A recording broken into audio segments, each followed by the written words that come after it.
In 1918, a strain of the flu came around that was unlike any before it, and up until now, unlike any since.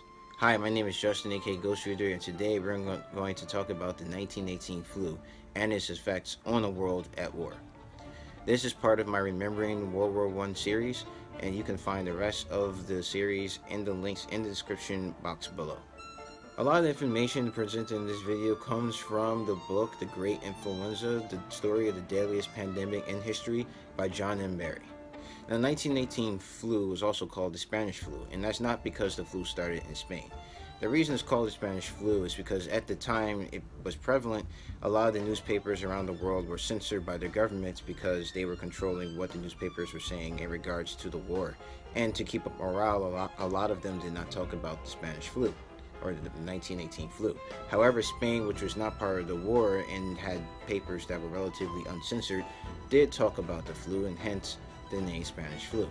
Now, evidence seems to point to the origin of the epidemic as starting here in the United States, actually in Haskell County, Kansas.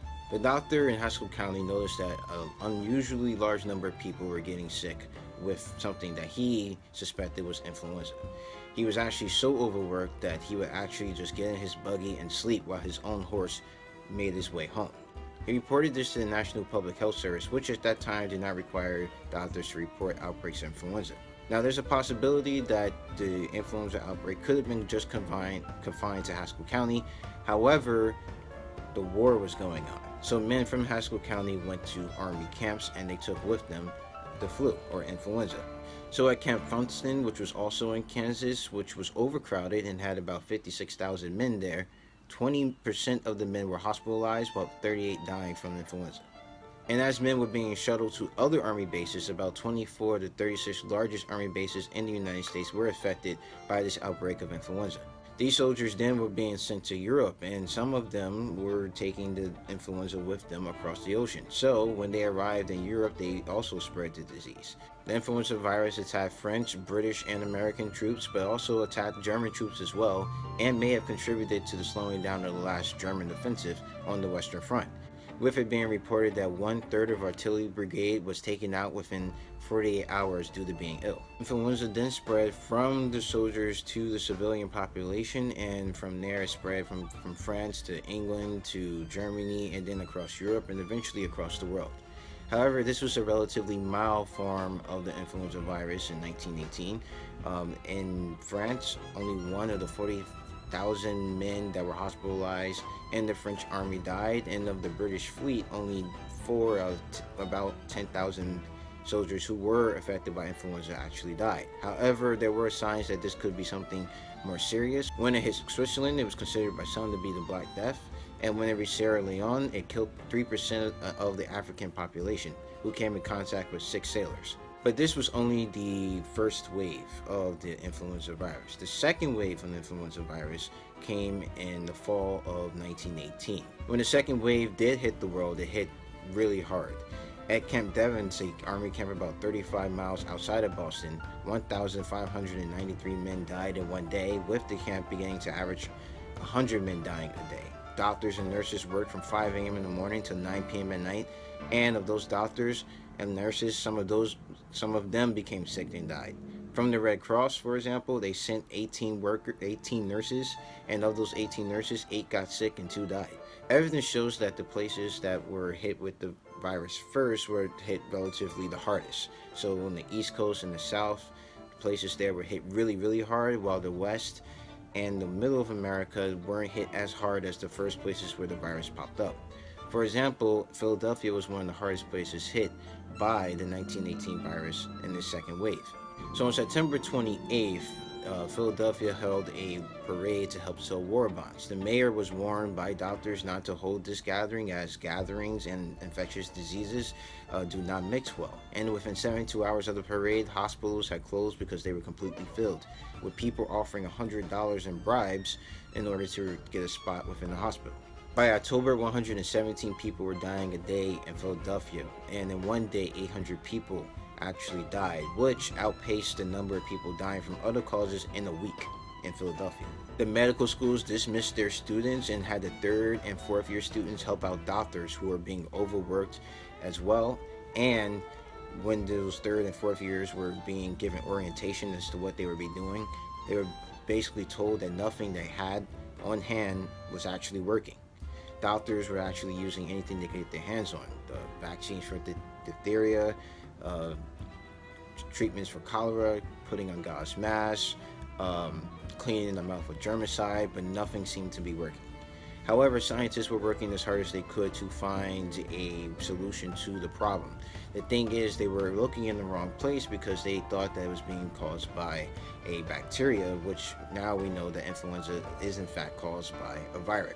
However, scientists were able to find serums and vaccines to protect against pneumonia, which in fact killed 47% of the patients who did come down with influenza. And the helplessness was felt everywhere. In Philadelphia, so many people died that there was actually a shortage of coffins. Doctors were also in short supply because the army had co-opted most of the best doctors in the United States into the military. So most of them were either in France on an army basis, and the army did not share their doctors with the civilian population. The federal government was for the most part silent about the 1918 flu, not wanting to bring down morale in the country, and newspapers didn't really talk about it, or if they did, kept saying that the virus was practically over, when the reality was, and the reality most people was living in, was that it wasn't. This led people to mistrust government officials and newspapers, and eventually began to look out for themselves. In some places like Los Angeles, however, where they were more open about what was going on and tried to get the public ready for a possible epidemic, even though they were hit hard with the virus, more people actually stepped up to help out their fellow people who were sick and volunteered to kind of help minimize the effect of the virus on the population. Now, during this time, troop movements did not stop. Troops were still being sent to Europe because it was felt that they needed to keep sending men to make sure that the German morale did not increase, because American troops were not going overseas to help out in the war effort. So men would get on ships, and by the time the ships got to Europe, most of the men on the ship would either be sick or be dead. And in some places where the city local governments did not pick up the slack, like Philadelphia, to try to help out, private organizations and people with money stepped in to fill the vacuum that was left, and began to organize people to go out and volunteer to see who was sick in order to clear out the bodies that had stacked up and hadn't been moved. And speaking not just of the continental United States, other places around the world were hit equally hard. In Alaska, when the team was sent out, 3 of the 10 villages that they investigated were completely wiped out by the virus. And this was seen in a lot of places where the natives' immune systems, which had not been inoculated against other forms of the virus that appeared in the past, it would just come through and just wipe out entire villages and families.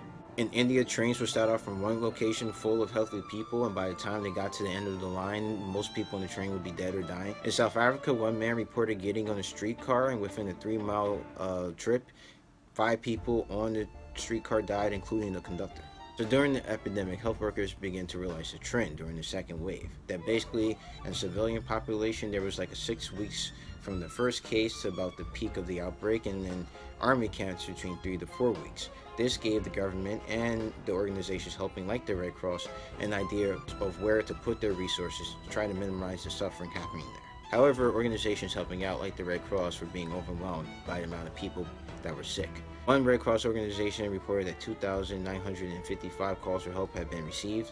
However, 2,758 of those calls could not be filled. And basically, it was like this all over the world, with millions of people getting sick and millions never even seeing doctors. And those who did receive doctors, a lot of times there was no help for them. However, there were some places around the globe that did not see people get sick and die. America's Samoa and New Caledonia in the Pacific were one of them. Now, to many of the experts working to stop the disease, it seemed that if it kept going at the rate it was going, that civilization would be essentially destroyed. However, by November, the number of people becoming sick and dying from influenza dropped, and the second wave began to end. Finally, when it seemed that things had died down, in January and February of 1919, the world was hit with a third wave. However, this third wave was not as bad as the second wave, with less people getting sick and dying. However, when the third wave hit Australia, which had escaped the second wave by having a very effective quarantine, the flu there was so bad that decades later, people who had been children at that time basically remembered it as the bubonic plague.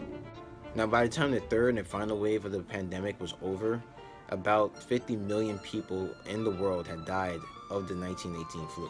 What's crazy about the 1918 flu is who it killed. Now, generally, the flu kills people who are really young or people who are really old. However, the 1918 flu, 99% of the people who died from influenza were under the age of 65, and nearly half of those were between the ages of 20 and 40. The most affected demographic by this pandemic was pregnant women, with their death rates being between 23 and 71%. When with of those who survived the epidemic, about 26% of those actually lost their child.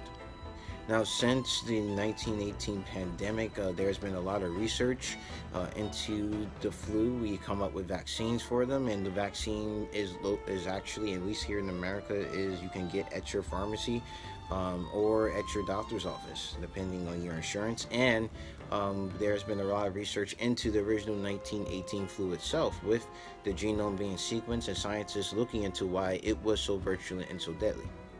However, with all the strides in modern medicine and research, pandemics like the one in 1918 can still happen today. So if you can, please be sure to get your flu shot and make sure to take care of yourself. So if you like this video, please hit the like button. If you want to see more videos from me, please subscribe. You can follow me on Twitter at GhostReads28 and also on Goodreads. The link to that is in the description box below. So guys, as always, keep reading.